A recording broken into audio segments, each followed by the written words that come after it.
Hey guys, welcome back into the video. So the Nintendo Direct happened and we got our first look at Sonic Frontiers, I guess, like in terms of new gameplay and possibly, it seems like what the Switch version looks like, so let's take a look.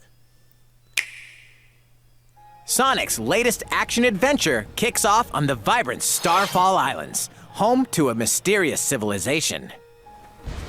Here, you can freely dash through a vast open zone, taking full advantage of Sonic's speedy skills. Lock on and attack enemies standing in your way. Chain together attacks to trigger combos and rack up damage.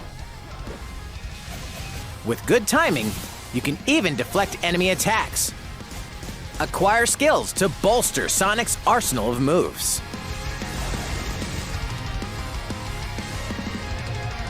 You can also enter a special zone called CyberSpace. Take on challenges at supersonic speeds and grab keys to progress.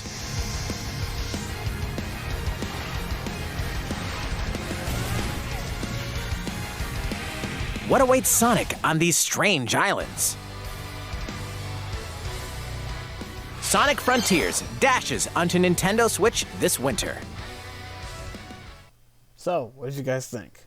I think it did a much better job of hyping people up than IGN ever freaking could. You see, so they literally gave the best trailer to freaking Nintendo. The irony of that. Anyway, so they actually released some assets in terms of their PR. So let's take a look.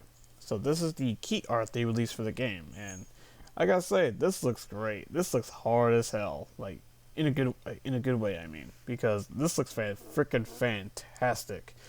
Because this reminds me of the storybook games, from the Wii days, and also Breath of the Wild 2, of course, So let's take a look at some screenshots, shall we?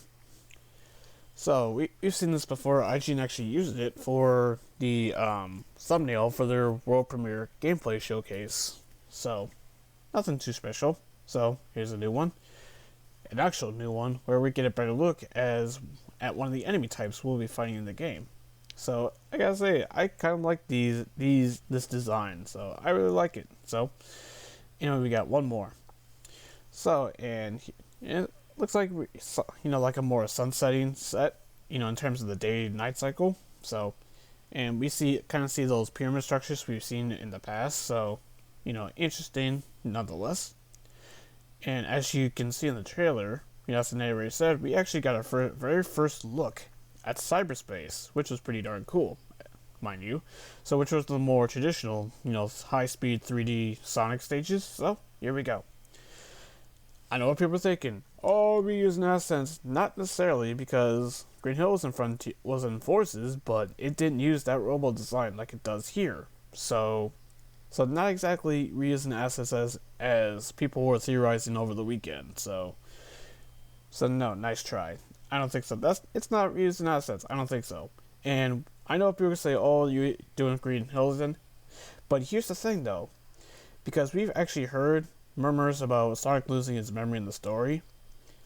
So then bringing back Green Hill actually makes sense from a story standpoint, if that's truly the case. So.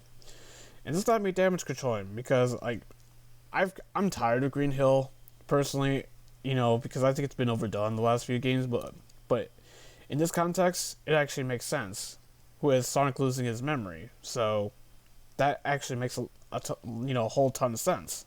Just saying though. Anyway, so we actually have a brand new area. This really reminds me of freaking City Escape from Sonic Adventure 2. But look at the symbols on the billboards. So, doesn't that remind you of something? Like the initial teaser trailer we got last year. So, the CGI trailer we got last year. So, very interesting. So, really want. So maybe that's related. I'm sure that's probably related to the whole, what's going on here with the ancient ruins. So anyway, now we actually have information from actual Sega PR. So let's go over that, shall we? Sega Bits kindly put it up on Twitter for everyone to see, so thank you very much. Sonic's new journey begins when him and his friends Amy and Tails head to Starfall Islands in search of the Chaos Stones. As they approach the island, sudden trouble hits their plane and gets sucked into a dimensional portal. Sonic then finds himself separated from his friends and awakened in a strange digital world. CyberSpace, he ends up escaping it and arrives on Kronos Island, one of the Starfire Islands full of ancient ruins and where strange enemies roam. It is now up to Sonic to explore the islands, find his lost friends, and uncover the mysteries around him. So that's like no actual context for the story, because we didn't exactly, in those IGN showcases, we didn't exactly get the context about why Sonic is there, why is he doing this, and now we actually have more context, fully. So, anyway, continuing. The first island Sonic explores is Kronos Island. Its terrain and climate sees frequent rain, large waterfalls, lush forests, mountains, and floating towers in the air. The ruins scattered around the island appear to be the home of ancient inhabitants, the Coco. So now we have the actual naming of the first island that we keep seeing in gameplay.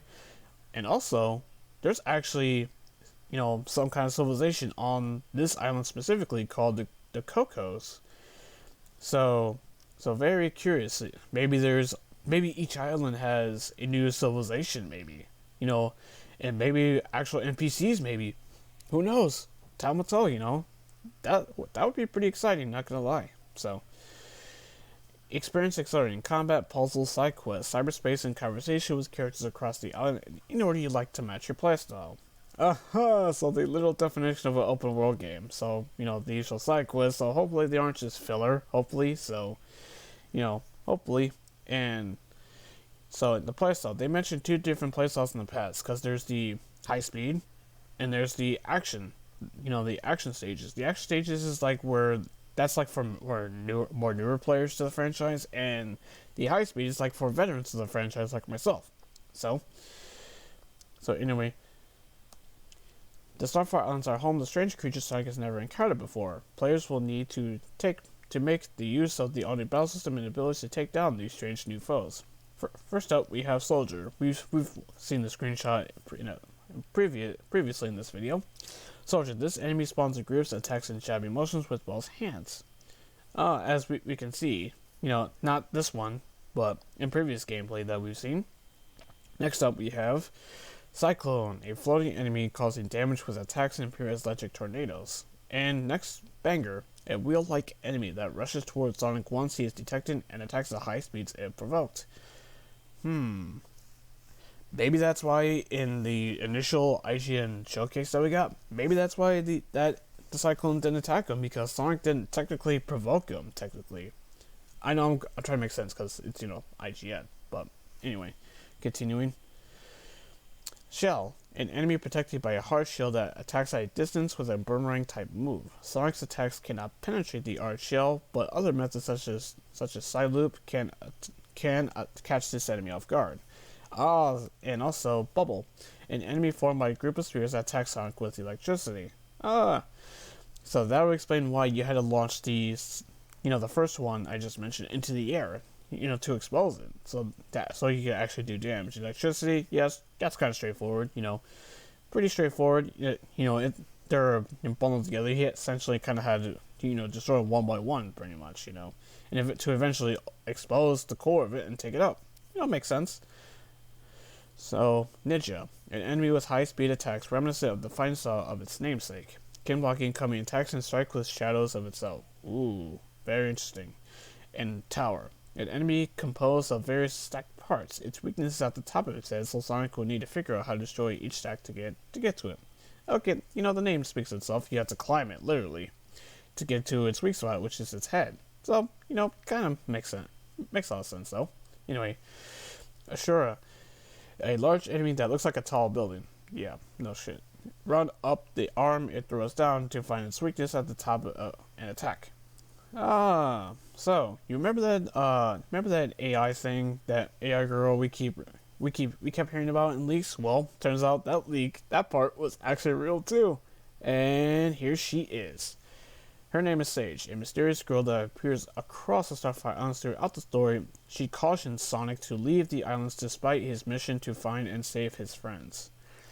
Via Sega PR. Oh, in the one area, like one of the videos where he was finding Sora, we kept seeing that red. We kept seeing that red around it. I wonder, what if she's connected to all this? It seems like they're all connected to each other.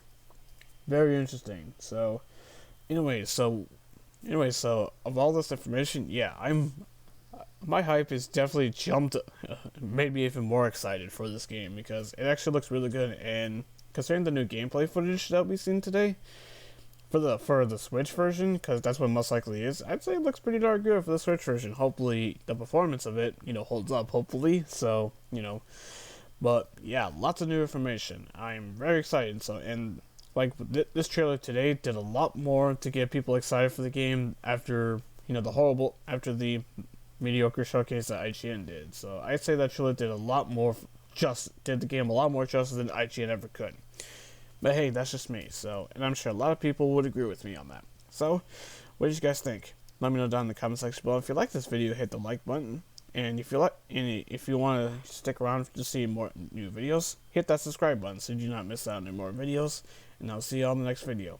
Later.